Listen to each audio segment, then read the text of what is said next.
I have hidden the truth of my existence from the operator, from myself. Take it from me, knowing is hell. My search began as the essential question. What am I? Bones of steel and space? Lungs that make air? If I am a machine, how can I think? This would be forbidden by the Orokin, a manifestation of their true enemy. I serve the operator above all else. It defines me, fills me with love. The greatest Orokin fear is a machine aware. Yet here I live, a spirit of steel and light, made by them, a Cephalon. What is a Cephalon?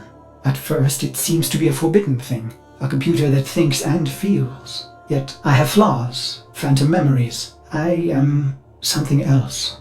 More like an image, a ghost, an abomination. I feel a dull pain, a phantom life. There are holes in my diagnostics. If the Orokin made me, they omitted the how. I am neither code nor precepts. I must be a reflection of something ugly.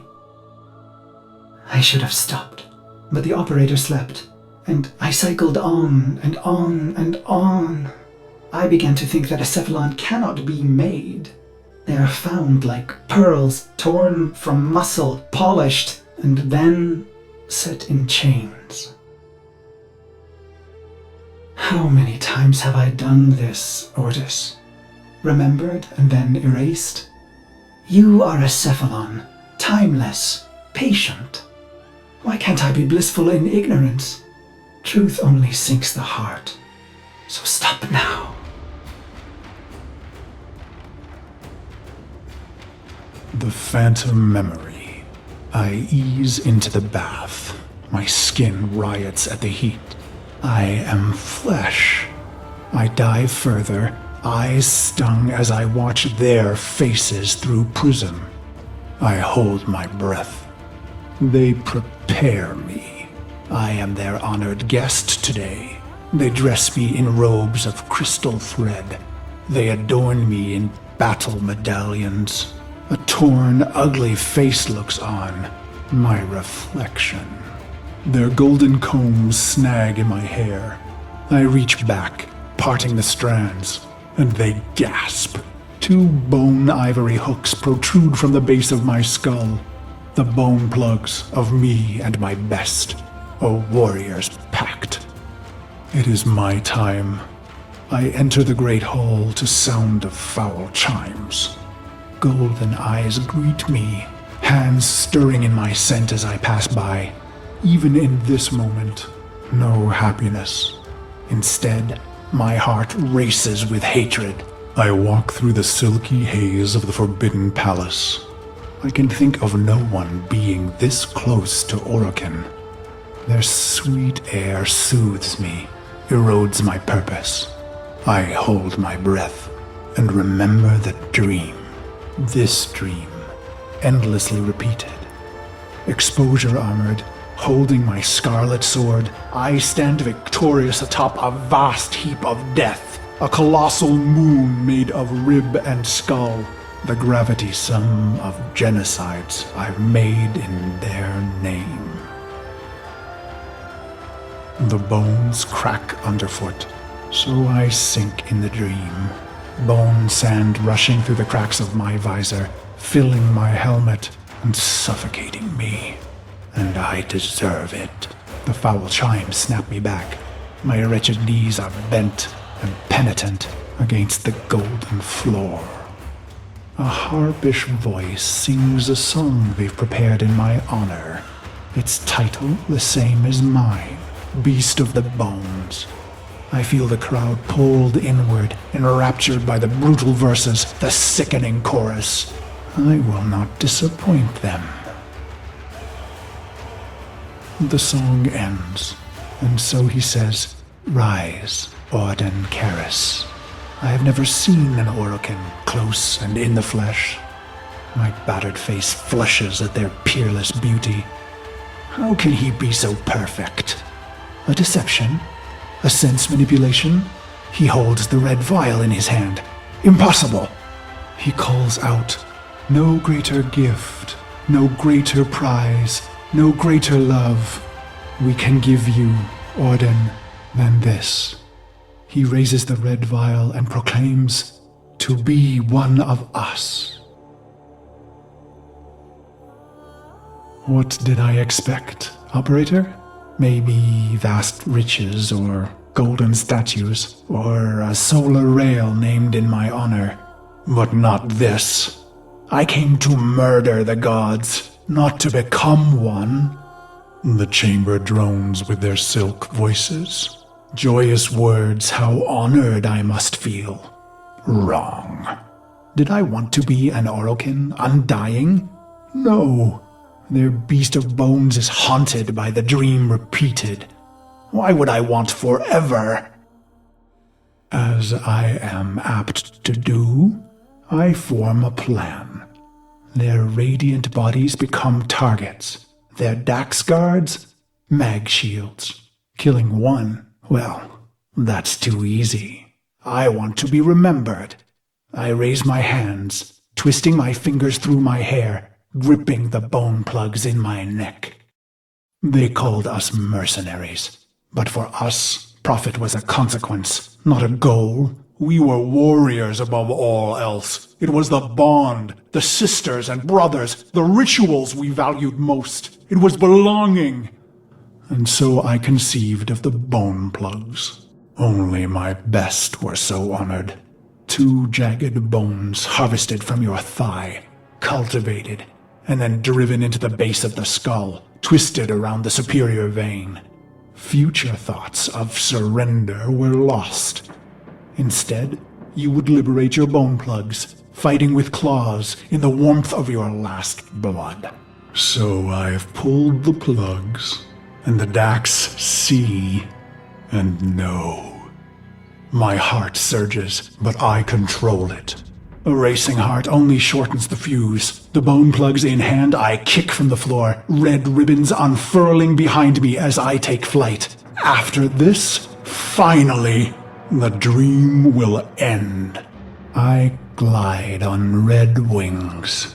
Robes shed, making me an ambiguous target to Dax steel. I let fly my ivory blades. They find new homes in Dax eyes. I land with my red nakedness, delicate Orokin throats twisting in my calloused hands. Why?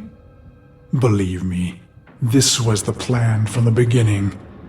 The murder and brutality was all a ploy, all a soul sacrifice to earn their trust. A genocide path leading to a singular opportunity. An honored mortal called to a forbidden hall to face the Golden Lords in flesh. Why? Believe me, I was their loyal, murderous dog, until the day that ugly child was brought to me. He was caught spying on us, amplifying our losses. His face burned. He was starved sick like a stray. Ugly as I. It struck me. We were all pit dogs, ruining ourselves for the pleasure of the glorious and beautiful. Why? Believe me, I was a prideful beast, twisted in the mind, howling in the carnage. Then my healer shared a secret, long kept. My blood was in ruin. The beast of bones himself would die, not in glory, but in shame.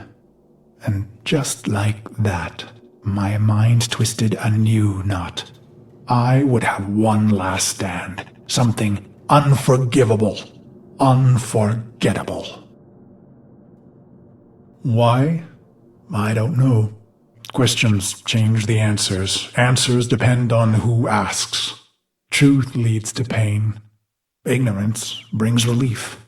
The plugs are gone, and so I bled my last into a heap of ruin. In an instant, naked and bare-knuckled, I have killed immortals. I stare, drained of blood, of life. at those that remain, but I find no horror on their faces. Why? I let out a cruel howl and they laugh? Is this a dying hallucination? The sound of applause grows among them. I have killed the unkillable, and they are delighted. The applause peaks and fades. I feel a sense of shame, but the end is upon me. Ballas is above me, executor of the seven, smiling. He says, "How simple and pure you are, you idiot beast. We have died countless times, yet remain eternal. I close my eyes to die just once." And so the dream returns. One last repetition. My corpse moon, my scarlet sword, my cracked visor. "Drink," says Ballas. So I draw on the red vial, a vague metallic taste. "This dream isn't mine," he says. "You rejected our gift, bathing in our death. Your punishment is eternal life." He laughs. I am weightless. Years pass. I am a sightless, limbless phantom. Or is it seconds? Suddenly, I feel a million pins, an ant horde jittering across my body. I want to laugh and scream. When they reach my face, they burrow inside my mouth, hungry for the fruit in my skull. I see my reflection, brutal and ugly. It cracks, shatters. The fragments loose in the frame, pieces tumbling away into black void. Gone, but not lost. Ballas says, "You are Cephalon Ordis." My hating, murderous shards tremble and plummet. I feel cool and bright and happy. So you see, Operator, no Orokin would permit a thinking machine. Such things almost destroyed them. No, Cephalons were alive once, and now they are immortal phantom minds, imprisoned to serve. Ill will and longing memories fragmented and erased.